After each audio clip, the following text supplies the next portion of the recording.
go from talking to youth all the way to talking to executives? Like, is there a best practice that you're like, here's our starting point, and then we kind of fiddle from there? Like, talk us through, I don't know if Jerrell, that's you, or Zoe, more question for you, but talk us through how that works. Yeah, I'm happy to take on that question. To be honest, it really varies, right? When you look at DEI and social justice, every organization, whether that be youth all the way to professional, including colleges, they're all in a different space when it comes to these topics, right? Depending on, are they a school in an urban area? Are they in a school in a rural area? What does that look like? What are their goals and initiatives that they've already taken to have these tough conversations? And it's really tied around our RISE curriculum.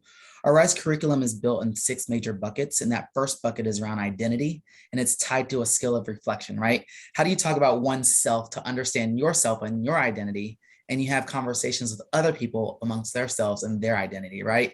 And the goal there is to really find those commonalities between all of us and what do we really want to be known for. And we define this in our workshop is deep identity and surface identity. That surface identity is what we see, but we all want to be known for that deep identity, right? Like, what are those commonalities that we may have? I have a dog. Do you have a dog, Danielle? Like, that's something that we can relate to, which can help start having different and difficult conversations. But it's really guided around our curriculum and how we build and grow through there. So again, we start with oneself, and then we build to like a community on how do we bring folks together and build that community and that type of leadership within their areas.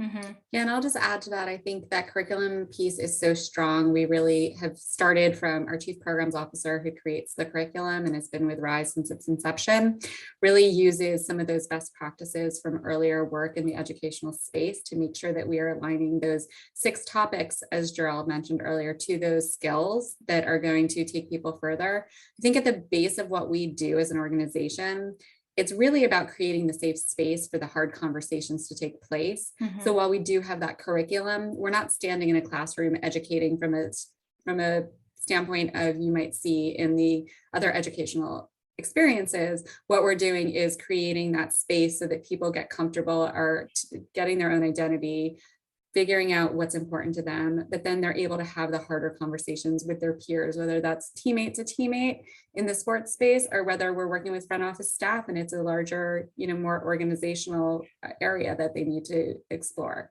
Yeah. And Danielle, too, the great thing about it is RISE programming, it's all interactive. So as Zoe and I are having this conversation with you today, that's not how our programming is created.